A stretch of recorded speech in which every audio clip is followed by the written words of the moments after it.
Hi, this is Alexandra Gold from ShowMeTheMoney.pro, your introduction to your money map as a creative entrepreneur and hopefully leading you to the entrepreneur stage. But in this video, we are talking about branding 101.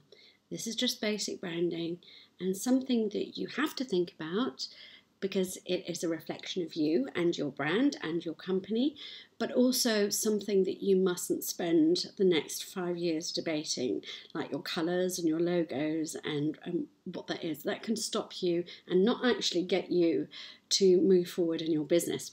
So for this, for Show Me the Money, I just want to give you the basics, things to think about so that you can get moving as quickly as possible. And in the next video, I'll show you how to create a logo that will reflect your brand really quickly, really easy and very cheaply, and something that you can use on an everyday basis. So for this video, let's talk about fonts and let's talk about colours and your overall vision.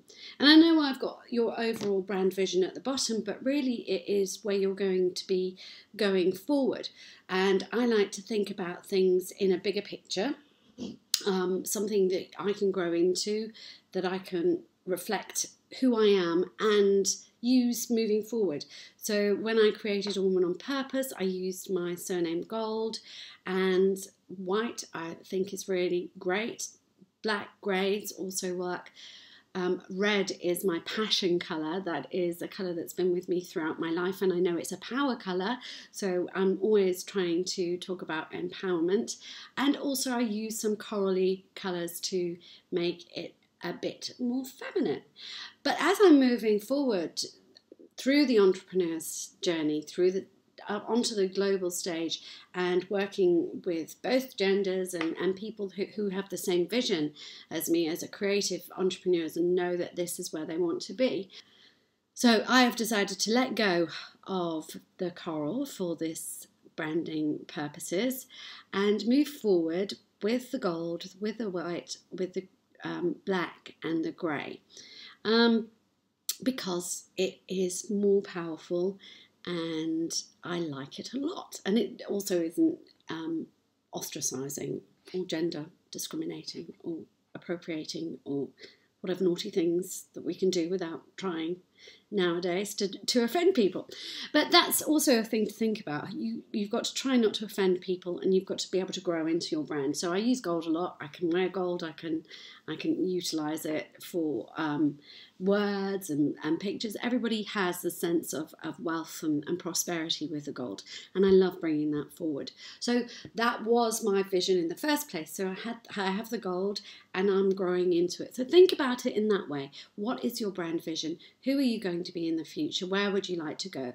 And as we have spoken about in the finding your purpose, your brand and your business niche, you want to have something that is really, I always think when you're talking about names and who you are, you want to either use your own name and create a brand from your own name. But if you don't want to do that, you can use something that says what it does on the tin. So for A Woman on Purpose, it's pretty self-explanatory, and I always find that works. So for this little membership, this free membership that I'm putting out to the world to show anybody that they can be an entrepreneur and start from the bottom up, and they've all got a story to tell, and you can brand your purpose and make something out of nothing and create the life that you love out of your story, out of your experience. I believe that for everybody. So with that, I have the vision moving forward. So ShowMeTheMoney.pro is that beginning bit, because I know there are so many people that do not have a clue where to start. They don't know what they want to do, but they do know that they want something more.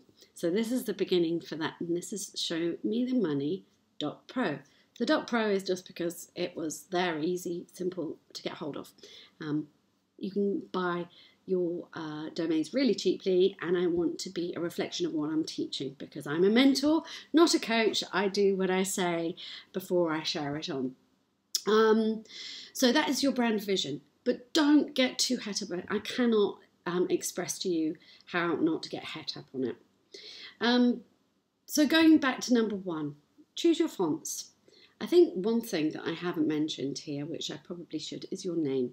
And that is really, really crucial, but don't go into it too much. Either use your name if you're willing to do that, or use the show, does what it says on the tin example. So I've got a woman on purpose, I've got showmethemoney.pro, and that leads into the entrepreneur stage where I show people how to make their own signature system based on their experiences and create their own book, their own speaking opportunities, and their own business from that. So purposeful business, which is my passion. So that's how it leads into that.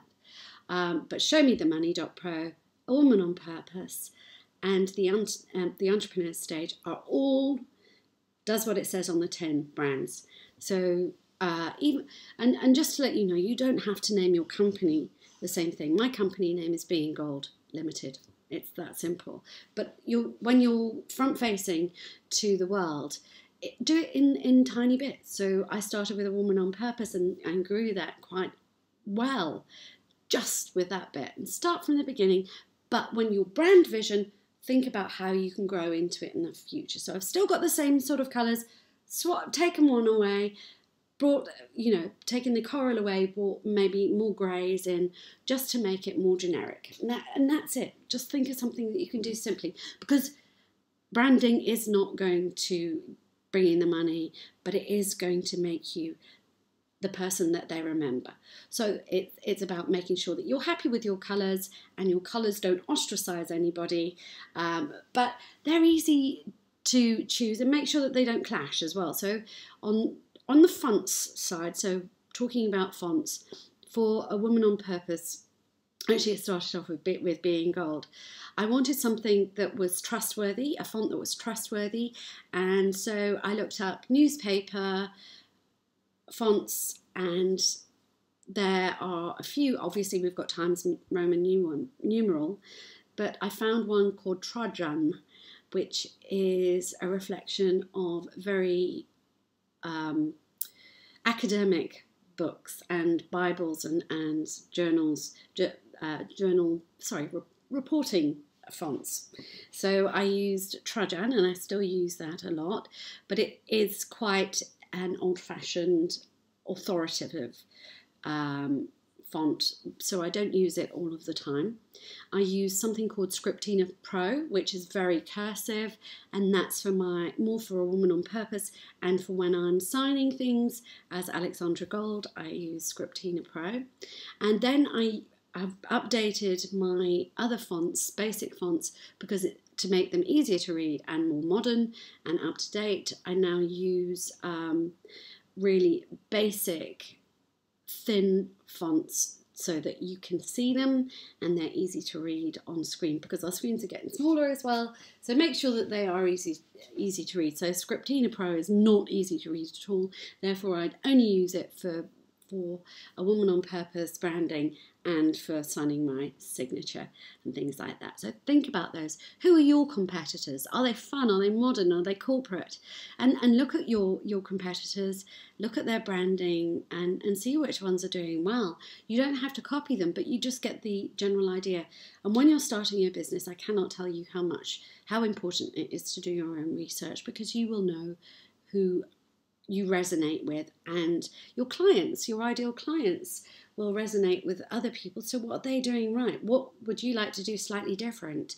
What would resonate with you that would allow you to do the same thing in your own voice, in your own vision? And then we move on to colours, which are also a part of you.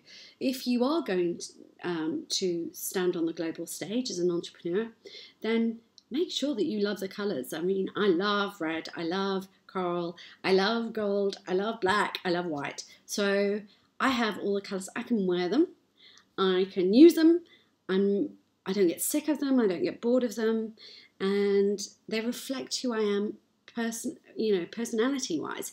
They're not necessarily the colours that your a colour palette would put together, but they're not far off. But they are a true reflection of who I am. And I know that when they mean so much, and they give me also an energy. I know that sounds bizarre, but some people really enjoy wearing blue. I really enjoy wearing red. I've always worn red to auditions, funnily enough, and that is my power colour. And gold is obviously from my name, and it represents wealth and prosperity from within and materialism. So whatever wealth that we have, I believe we give back, and I believe in win-win situations. So whatever I gain, I give back, and that's when we all feel good. So yeah, just a little bit of psychology behind my branding, but that's about it. Put some research into it, but don't spend years. Put a couple of hours, do the work, look at colour palettes, look at the fonts. Whose fonts do you want to be representative of? You know, what does your brand represent? Will it grow with you? I mean, there are some fabulously fun fonts, but are they going to grow with you as you grow? And you don't want to be faffing around with changing it all the time, because people recognise you a lot. This comes from photographs as well. I see so many people changing their photographs all the time. When you're scrolling through thousands and thousands of people's social media posts, you want to be recognised. So make sure that your branding reflects you, and it's something that you can agree with, decide on, put aside, and carry on creating the next step. I hope you've enjoyed this short video. I'm going to show you how to make a logo quickly in the next video. So have a wonderful time branding, and I'll see you then. Bye bye.